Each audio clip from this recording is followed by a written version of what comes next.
Un de mes élèves est allé en Angleterre et en rentrant, il m'a dit « Monsieur, j'ai vu la reine ». J'étais étonné. « Ah bon ?» Oui, il m'a dit, et je lui ai parlé. « C'est vrai ?» j'ai demandé. « Raconte. » Ensuite, il m'en a parlé, il a dit des choses qui m'ont mis la puce à l'oreille. Il a dit que la reine était belle et encore qu'elle était jeune. C'est là que j'ai compris qu'il n'avait pas vu la reine. Il a sûrement parlé à une dame qu'il croyait être la reine d'Angleterre, mais qui ne l'était pas. La description qu'il en donnait ne correspondait pas à ce que je sais de la reine d'Angleterre.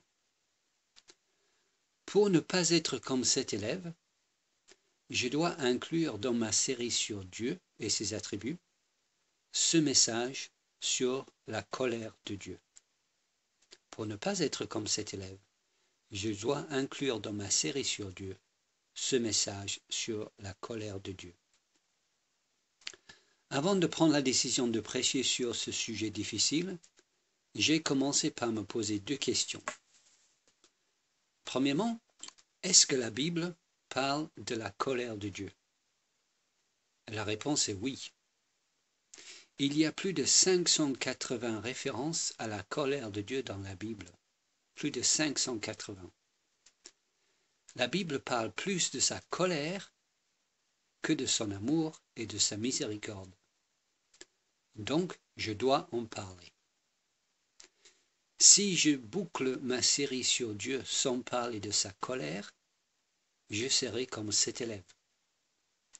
Parler de Dieu sans parler de sa colère, c'est comme parler de la reine d'Angleterre et dire qu'elle est jeune et belle. Sauf qu'il y a une grande différence entre les deux, car rien n'est plus important que ce que nous croyons sur Dieu. Rien n'est plus important que ce que nous croyons sur Dieu. La deuxième question que je me suis posée, c'est quand la Bible parle de la colère de Dieu, est-ce qu'elle en est gênée ou pas? La réponse est non, pas du tout. La Bible présente la colère de Dieu comme faisant partie des perfections de Dieu autant que son amour. La Bible n'insinue jamais que la colère de Dieu soit quelque chose de mal ou de négatif. Elle la glorifie. Elle rentre dans les détails. Je vais donc faire pareil. Je ne vais pas minimiser la colère de Dieu. Je vais la présenter comme la Bible la présente, c'est-à-dire comme une perfection glorieuse de Dieu. Je serai amené à lire beaucoup de passages de la Bible parce que je veux montrer que ce que je dis est ancré dans la parole de Dieu. Je vais lire des passages que vous n'avez probablement jamais lus. Je vais aussi dire des choses sur Dieu qu'on ne vous a probablement jamais dit. Non pas parce que je vais faire exprès de surprendre, mais parce que malheureusement, plus personne ne prêche sur la colère de Dieu aujourd'hui. Je vous demande donc d'examiner ce que je dis en vous posant cette question. Est-ce que ce que je dis est confirmé par les versets que je cite ou pas? Est-ce que ce que je dis est confirmé par les versets que je cite ou pas? Mon message est structuré autour de 3 questions. Pourquoi Dieu est-il en colère? Mais Dieu n'est-il pas amour? Et c'est quoi la colère de Dieu? Donc, voici ma première question. Pourquoi Dieu est-il en colère? Certains chrétiens n'aiment pas parler de la colère de Dieu, car ils pensent que puisque nous faisons des erreurs quand nous sommes en colère, dire que Dieu se met en colère donne l'impression que Dieu fait des erreurs aussi. Mais l'homme fait aussi des erreurs quand il est amoureux. Certains, par amour, font des choses stupides ou ils agissent de façon impulsive. Mais personne ne propose que nous ne parlions plus de l'amour de Dieu, puisque ça donne l'impression que Dieu a un comportement illogique ou impulsif. C'est pareil avec sa colère. Sa colère n'est pas comme notre colère. Contrairement à nous, Dieu se met en colère parce qu'il est le juge de toute la terre. Psaume 7, verset 11 associe le juge avec sa colère. Le psaume dit « Dieu est un juste juge, il s'irrite en tout temps. » Il s'irrite parce qu'il est un juste juge. Sa colère est donc sa justice parfaite en action. Sa colère, c'est sa justice parfaite en action. Et c'est logique. Dieu ne peut pas regarder une maman qui caresse son bébé avec tendresse et un meurtrier qui tue quelqu'un froidement avec la même satisfaction. Au contraire, ce serait une tache sur son caractère. Si Dieu ne se mettait pas en colère contre le péché, il ne serait pas moralement parfait et donc pas Dieu. Un Dieu qui n'est que gentillesse est donc une impossibilité. Un Dieu qui n'est que gentillesse est donc une impossibilité. La colère de Dieu est donc toujours l'exécution de sa justice sur les pécheurs. C'est important. Dieu ne se met pas en colère arbitrairement avec n'importe qui, n'importe comment. Il n'est pas colérique ou sujet à des mauvaises humeurs. Au contraire, il y a une sagesse logique dans la colère de Dieu. Jésus dit, dans Jean chapitre 3, verset 18, « Et ce jugement, c'est que la lumière étant venue dans le monde, les hommes ont préféré les ténèbres à la lumière. » Dieu, dans sa colère, donne à l'homme ce que l'homme a déjà préféré et donc choisi. Ce jugement, c'est que la lumière étant venue dans le monde, les hommes ont préféré les ténèbres à la lumière. Quand Adam et Ève ont péché, ils se sont enfuis de Dieu. Ils ne voulaient plus être avec Dieu. Dieu les a donc exclus de sa présence pour le restant de leur vie. La sentence divine était la conclusion logique du choix préalable d'Adam. En enfer, c'est pareil. Ceux qui ont rejeté Dieu sur terre sont à leur tour rejetés par lui. Ceux qui ont préféré les ténèbres reçoivent les ténèbres. Ceux qui ne veulent pas connaître Dieu ne le connaîtront jamais. Paul dit dans Romains chapitre 1 verset 28, « Ils n'ont pas jugé bon de connaître Dieu. C'est pourquoi Dieu les a livrés à leur sens reprouvé. » Dieu dans sa colère leur donne l'implication pleine, parfaite et infinie de ce qu'ils ont déjà choisi. Sa colère est donc une colère sage, une colère juste et une colère précise. Mais n'est-ce pas une réaction excessive de la part de Dieu? Après tout, toute cette colère éternelle en enfer pour quelques petits péchés temporels sur terre? Non, ce n'est pas une réaction excessive. Si quelqu'un a une réaction excessive par rapport au péché, c'est bien nous les hommes. Nous excusons le péché très facilement. Sortez d'ici et interrogez les gens. La plupart estiment que Dieu les acceptera au ciel, car ils ne se considèrent pas si méchants que tout ça.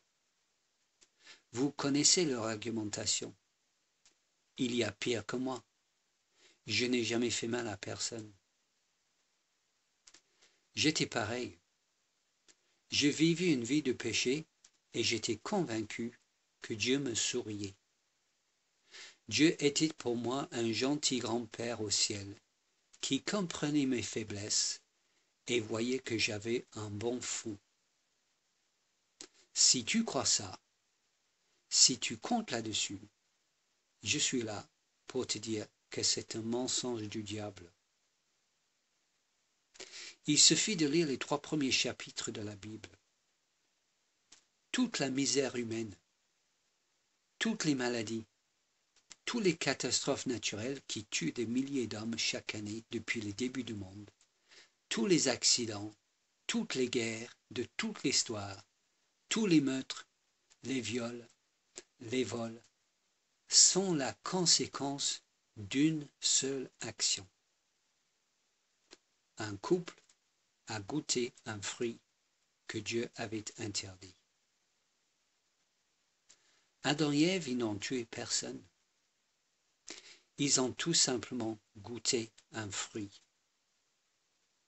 Dieu avait dit de ne pas le goûter. Ils l'ont fait. Et Dieu, dans sa colère, nous a donné tout ça. Mais tu sais quoi? Tu as fait infiniment pire que ça. Tu es coupable de la mort du Fils de Dieu. Il est mort à cause de tes péchés. Son sang est sur tes mains. Tu me diras, mais il n'y a pas que moi. Certes, mais en justice, commettre un crime avec d'autres s'appelle un crime en bande organisée, et c'est un facteur aggravant. Si Dieu nous a donné toute cette souffrance et toute la misère humaine parce qu'Adam a mangé un fruit, qu'est-ce qu'il réserve à ceux qui ont tué son fils? Je n'ose pas y penser. Non, Dieu n'a pas une réaction excessive envers le péché. Pécher une seule fois contre un Dieu infiniment parfait est un crime infini. Sache qu'il n'y a pas un seul péché commis dans l'univers qui ne restera pas impuni. Il n'y a pas un seul péché commis dans l'univers qui ne restera pas impuni. Ne te trompe pas, Dieu est en colère avec les hommes. La plus grande menace pour l'humanité aujourd'hui n'est pas la crise économique, ni le réchauffement climatique, ni l'islam, ni l'antichrist. La plus grande menace pour l'humanité, c'est un Dieu en colère. Ne crains pas ces choses. Crains Dieu.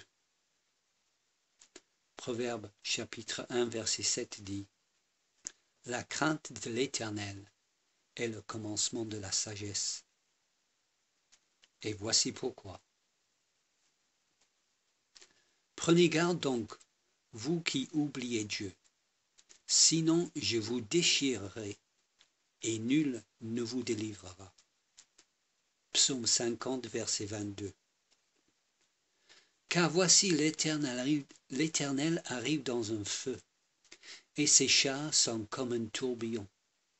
Il convertit sa colère en un brasier, et ses menaces en flammes de feu. C'est par le feu que l'Éternel exerce ses jugements. C'est par son épée qu'il châtie toute chair. L'Éternel tuera un grand nombre. Ésaïe chapitre 66 verset 15. L'Éternel est un Dieu jaloux. Il se venge. L'Éternel se venge, il est plein de fureur. L'Éternel se venge de ses adversaires. Il garde rancune à ses ennemis. Qui résistera devant sa fureur?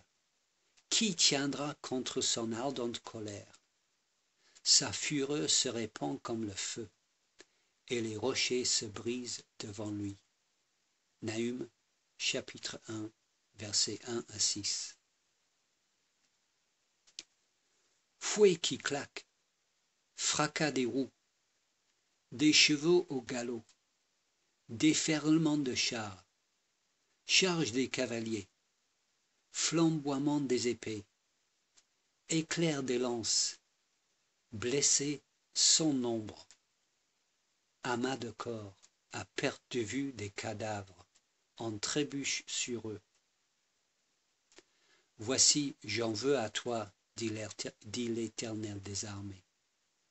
Je relèverai tes pans jusqu'à sur ton visage, je montrerai ta nudité aux nations, et ta honte au royaume. Je jetterai sur toi des ordures, et je te couvrirai de honte. Nahum, chapitre 3, versets 1 à 5.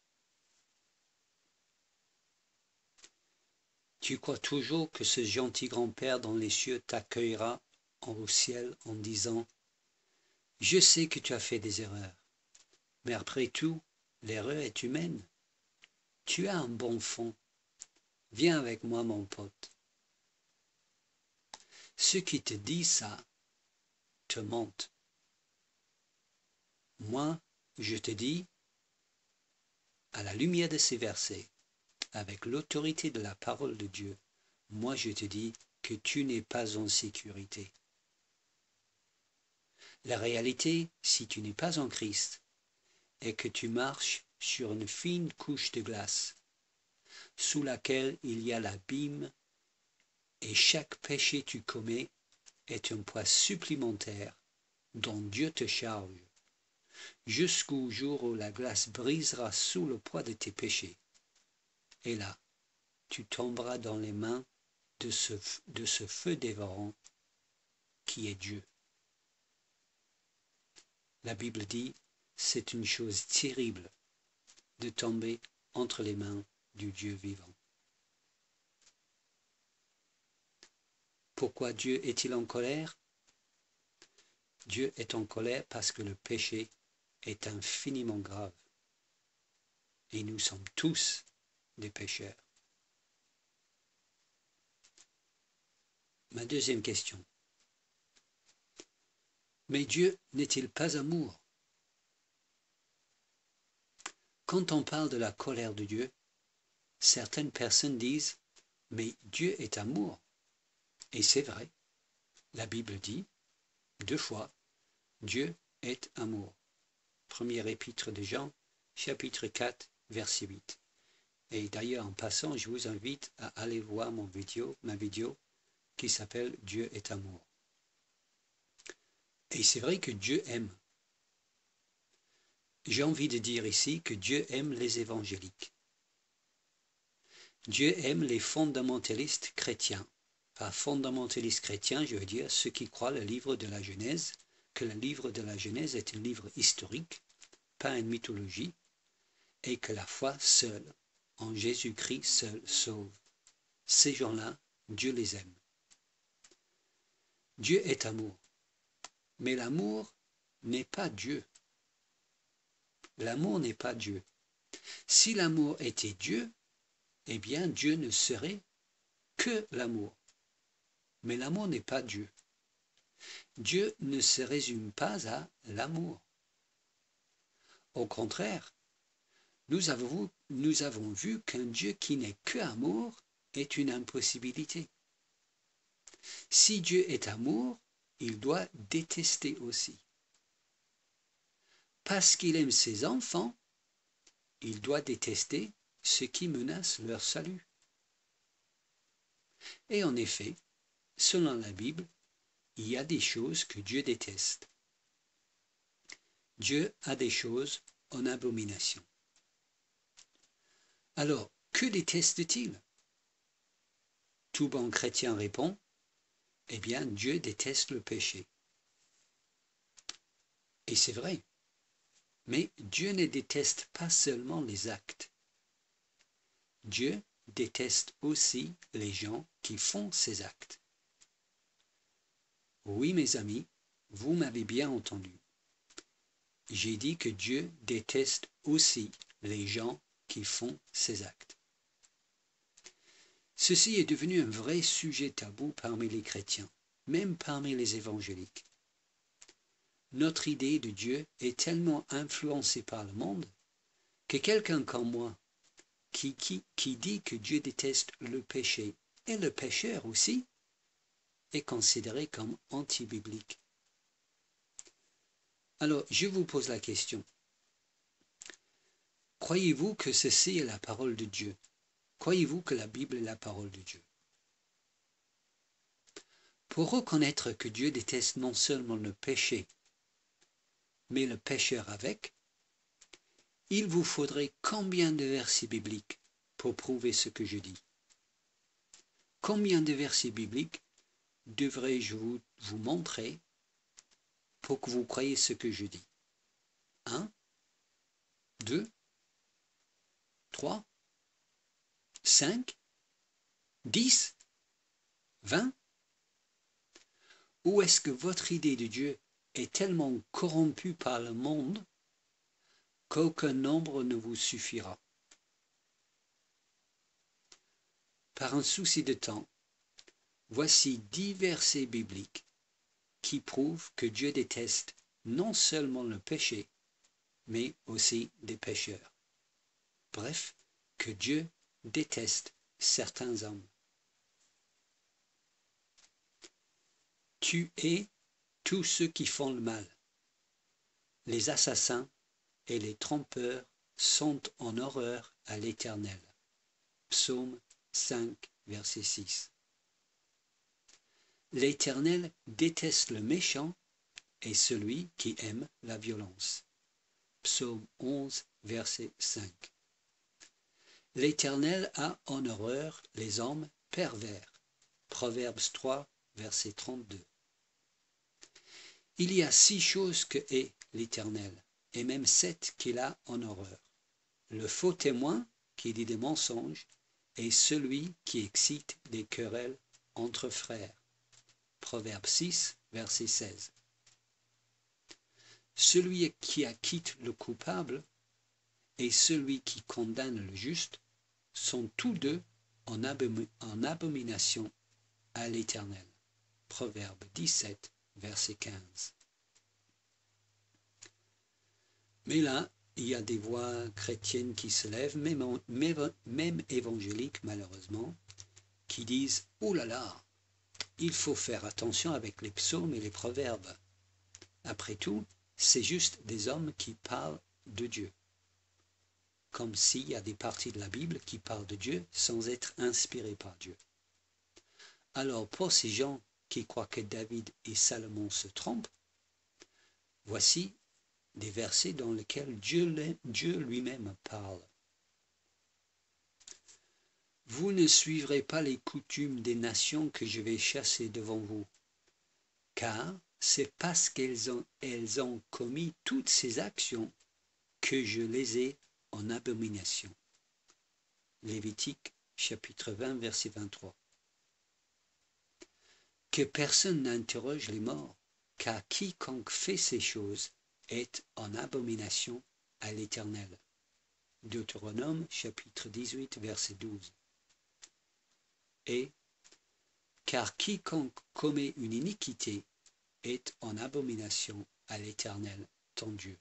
Deutéronome chapitre 25 verset 16. Mais là, il y a des voix chrétiennes qui se lèvent, même évangéliques, qui disent « Mais tout ça, c'est dans l'Ancien Testament. » Comme si l'Ancien Testament était moins inspiré que le Nouveau Testament. Ce n'était pas la vie de Jésus.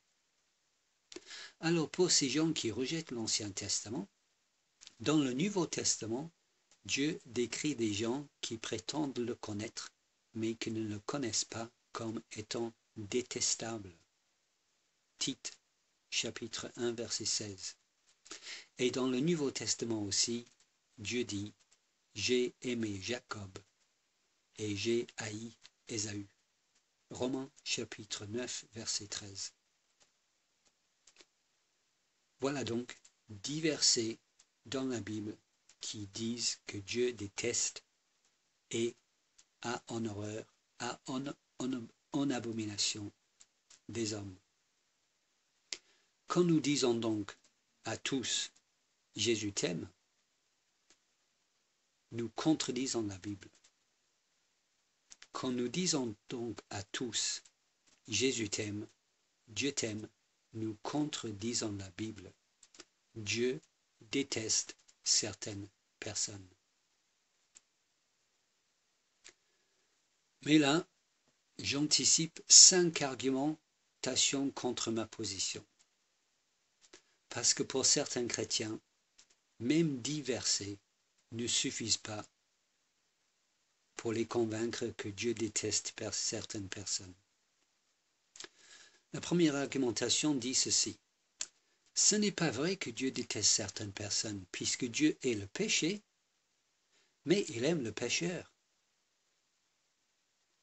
Cette phrase est souvent présentée par beaucoup de chrétiens comme étant dans la Bible.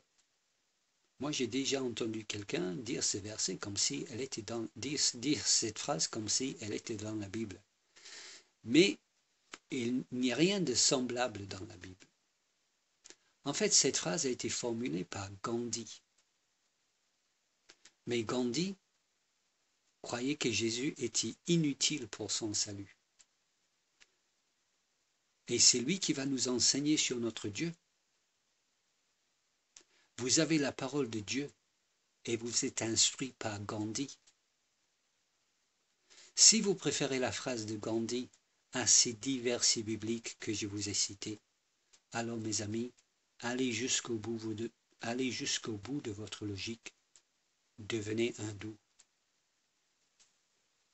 Deuxième argumentation, ce n'est pas vrai que Dieu déteste certaines personnes, puisque c'est écrit en Jean chapitre 3 verset 16, Dieu a tant aimé le monde. Et le mot monde signifie tout le monde. Donc, Dieu aime tout le monde. Mais Jean, qui nous dit Dieu a tant aimé le monde, nous dit aussi, le même auteur dit aussi, n'aimez point le monde, dans son épître, premier épître de Jean, chapitre 2, verset 15.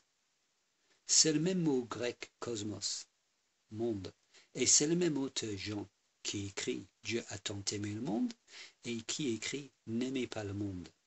Si le mot monde signifie toujours tout le monde, il faut conclure donc que Jean nous dit n'aimez pas tout le monde, donc n'aimez personne. Bizarrement, personne n'interprète ce verset comme cela. Le mot monde est assez ambigu. Quand un verset est ambigu, on l'interprète par d'autres versets plus clairs. Voici un verset plus clair. L'Éternel déteste celui qui aime la violence. Conclusion, la phrase Dieu a tant aimé le monde ne peut pas signifier Dieu a tant aimé tout le monde. Troisième argumentation contre ma position. Ce n'est pas vrai que Dieu déteste certaines personnes puisque le mot haïr dans ces versets ne signifie pas vraiment haïr mais aimer moins. Dieu ne hait donc pas certains pécheurs mais il les aime moins que d'autres. Mais le fait de les aimer moins signifie qu'il décide de les punir de façon terrible pour toujours. Il me semble que si tu décides de punir quelqu'un de façon terrible pour toujours, le mot « haïr » est une bonne description de ton attitude envers eux. Dire que Dieu inflige sur une personne la pire souffrance jamais imaginée, qu'il fait ça pour l'éternité sans jamais y mettre fin, qu'il ne l'accorde aucun répit, même pas une seconde, malgré ses cris et ses supplications, mais qu'il les aime quand même. C'est vider le mot « aimer » de tout son sens. Vous avez redéfini le sens du mot « aimer ». Avec cette nouvelle définition, on peut dire Hitler aimait les Juifs. Quatrième argumentation. Ce n'est pas vrai que Dieu déteste certaines personnes puisque Jésus nous a dit d'aimer nos ennemis. Il n'est pas pensable que Dieu nous demande de faire quelque chose que lui-même ne fait pas. Mais si vous trouvez cela un argument recevable, vous avez vraiment un raisonnement profondément humaniste. Dieu est Dieu. Nous sommes ses créatures. Il n'est pas lié par les commandements qu'il nous donne. C'est tout à fait pensable qu'il nous dise de faire une chose alors que lui fait le contraire. J'en veux pour preuve le fait qu'il nous dit de ne pas tuer et lui, il tue. Acte chapitre 5. Il nous dit de ne pas nous venger et lui, il se venge. De même, il nous dit d'aimer nos ennemis, non pas parce qu'il les aime aussi, mais parce que lui s'en occupera. Et cinquième objection contre ma position, ce n'est pas vrai que Dieu déteste certaines personnes, puisque Dieu ne condamne jamais quelqu'un à l'enfer. Ceux qui vont en enfer se condamnent eux-mêmes. Mais où est-ce que ces gens trouvent ça dans la Bible? Jésus nous a dit ce qu'il dira à ces gens. Matthieu chapitre 25 verset 41, Jésus nous a dit qu'il le dira: retirez-vous de moi, maudits, allez dans le feu éternel. Voilà ce que Jésus dira à ces gens. Je suis désolé, mais on ne voit pas là un Jésus qui se ronge les ongles avant de condamner une personne à l'enfer. Il faut dire la vérité. Et puisque la Bible dit qu'il est réservé aux hommes de mourir une seule fois, après quoi vient le jugement, Hébreux chapitre 9 verset 27, et que des milliers de personnes meurent tous les jours, je peux vous dire maintenant qu'au moment où je vous parle, sur la base de ce verset, que Jésus est en train de remplir l'enfer au moment où je vous parle. Retirez-vous de moi, maudits, allez dans le feu éternel. Dieu n'est-il pas amour? Oui, Dieu est amour. Le Père aime le Fils depuis toute éternité. Le Fils aime le Père depuis toute éternité. Est-ce que ça veut dire que Dieu ne peut qu'aimer? Non, l'amour n'est pas Dieu. Selon la Bible, Dieu aime certains hommes et Dieu déteste certains hommes aussi. Il déteste ceux qui persistent dans le péché et ce sont ceux-là qui subiront sa colère éternelle.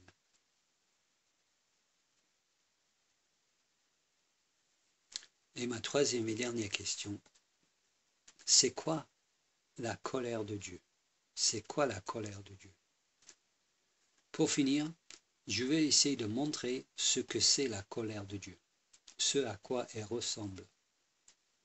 J'ai sélectionné parmi tous les passages qui décrivent la colère de Dieu, ceux qui sont pour moi les pires. Nous allons rentrer dans les détails parce que la Bible rentre dans les détails. Chaque nouveau passage nous fera descendre un peu plus dans l'horreur jusqu'à ce que nous touchions le fond. Vous allez voir que je n'invente rien, je lis la Bible. Vérifiez, je lis la Bible. Si ce que je dis vous choque, il faut voir ça avec l'auteur du livre. Dans l'Apocalypse chapitre 14 verset 19, donc dans le Nouveau Testament, je précise, nous avons une image de la colère de Dieu à la fin des temps. C'est l'heure de la vendange des peuples de la terre. L'heure de moissonner est venue, car la moisson de la terre est mûre. Et nous lisons que Dieu vendangea la vigne de la terre et jette la vendange dans la grande cuve de la colère de Dieu. Et la cuve fut foulée hors de la ville, et du sang sortit de la cuve jusqu'aux morts des chevaux, sur une étendue de 1600 stades. Apocalypse chapitre 14, verset 19. Les grappes des raisins de la terre sont des hommes et des femmes qui ont rejeté Dieu. Ils sont ramassés à la fin du monde et jetés dans la cuve pour être pressés, foulés aux pieds. La cuve ici est la cuve de la colère de Dieu. Mais puisqu'il s'agit d'hommes ici, ce qui est récolté n'est pas du jus, mais du sang. Et la Bible dit qu'il y a tellement de sang qu'il arrive jusqu'aux morts, jusqu'au niveau des morts des chevaux, et s'étend sur une distance de 1600 stades. Imaginez un cheval debout et la hauteur de sa tête du sol. Puis essayez de situer sa gueule et l'endroit où se trouverait le mort, disons 1,50 m environ. C'est la profondeur du sang qui est décrite ici. Ensuite, il faut savoir que 1600 stades sont égales à non pas 30 mètres, ni 300 mètres, ni 30 kilomètres, mais 300 kilomètres. Nous avons ici donc une image d'une rivière de sang profonde de 1,50 m sur une distance de 300 km. C'est une image épouvantable. Il y a du sang partout, une rivière de sang. Voilà comment la Bible présente la colère de Dieu. Des hommes et des femmes piétinés à mort dans une rivière de sang. C'est un film d'horreur. Mais il y a pire. Descendons encore une marche vers l'horreur. Ésaïe, chapitre 63, versets 1 à 6. Ici, nous avons un dialogue entre deux personnes. La première personne, probablement Ésaïe, voit arriver quelqu'un en vêtements rouges éclatants et demande « Qui c'est » ? Qui est celui qui vient d'Édom, de Botsra, en vêtements rouges, en habits éclatants, et se redressant avec fierté dans la plénitude de sa force. La deuxième personne répond « C'est moi qui ai promis le salut, qui a le pouvoir de délivrer. » Il s'agit donc ici de Dieu. Celui qui a promis le salut, qui a le pouvoir de délivrer, c'est Dieu. D'ailleurs, je remarque que la version Semeur traduit ces paroles « C'est moi, dit l'Éternel ». Donc c'est Dieu qui arrive. Ésaïe interroge Dieu donc et demande « Pourquoi tes habits sont-ils rouges et tes vêtements comme les vêtements de celui qui foule dans la cuve ?» Autrement dit, voyant ses vêtements maculés de taches rouges vives, Ésaïe demande « Pourquoi tes vêtements sont-ils rouges comme si tu avais pressé du vin dans la cuve ?» Et Dieu donne cette explication. « J'ai été seul à fouler au pressoir, et nul homme d'entre les peuples n'était avec moi. Je les ai foulés dans ma colère, je les ai écrasés dans ma fureur. Leur sang a jailli sur mes vêtements, et j'ai souillé tous mes habits. Car un jour de vengeance était dans mon cœur, et l'année de mes rachetés est venue. Je regardais et personne pour m'aider. J'étais étonné, personne pour me soutenir. Alors mon bras m'a été en aide, et ma fureur m'a servi d'appui. Et qu'est-ce que Dieu a foulé au pressoir? Des raisins? Non, pas des raisins. Nous lisons « J'ai foulé des peuples dans ma colère, je les ai rendus ivres dans ma fureur, et j'ai répandu leur sang sur la terre. » Mes amis, avez-vous bien compris l'image que nous est donnée ici par Ésaïe? Dieu piétine les peuples. Il les piétine de façon énergétique et acharnée. Leur sang jaillit sur ses vêtements à un tel point que ses habits deviennent rouges éclatants.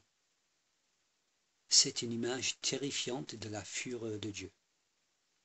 Ce Dieu-là fait peur. Mais il y a pire. On pourrait se consoler en disant que Dieu fait tout ça à contre-cœur, la gorge nouée, qu'il est obligé de le faire, mais il n'y trouve aucune satisfaction. Mais ce n'est pas ce que dit ce passage. Il nous dit que celui qui écrase les peuples est fier de ce qu'il fait.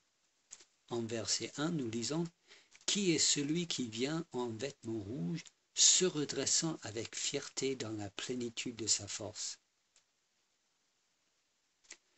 Dieu a des vêtements couverts de sang de ses victimes, et plutôt que de se cacher, il se redresse avec fierté, content de sa force.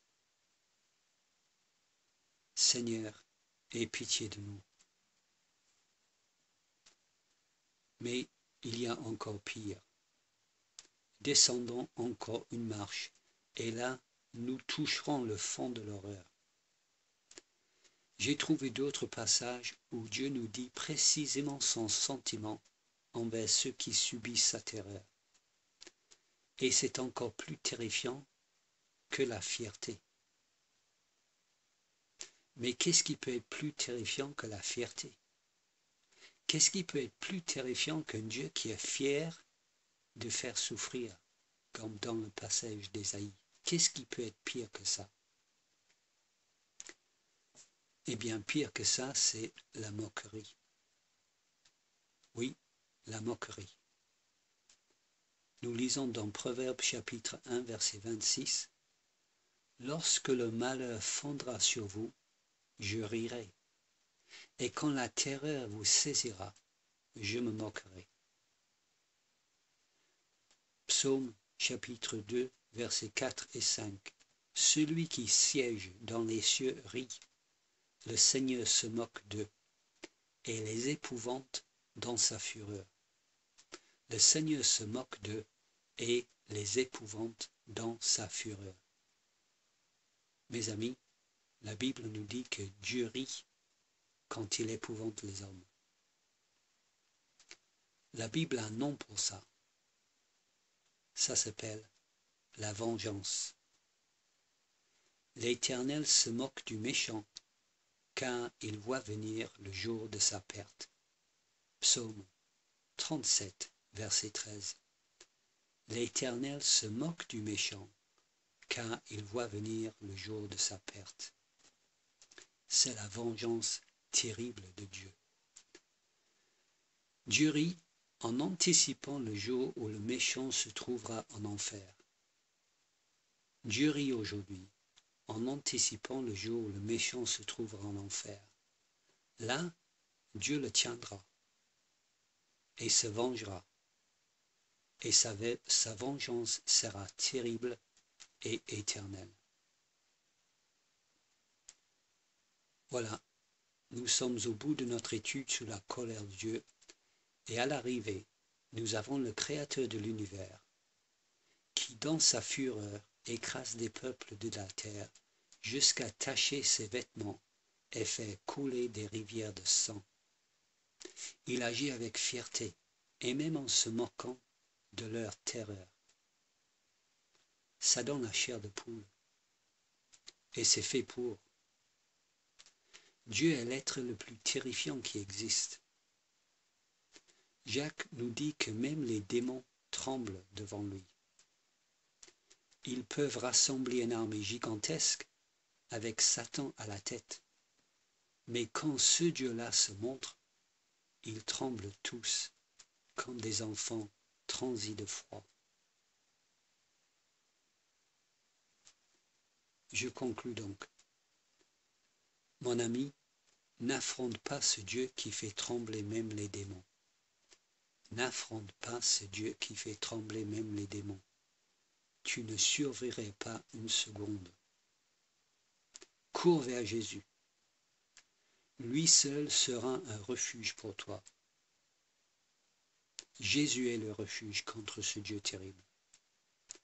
Et là, le miracle du salut de Jésus, ce n'est pas seulement que tu ne risques rien, mais que ce Dieu terrifiant sera pour toi un Père tendre et aimant. Ses caresses sont plus douces que de la soie, et ses paroles sont plus agréables que le meilleur des vins.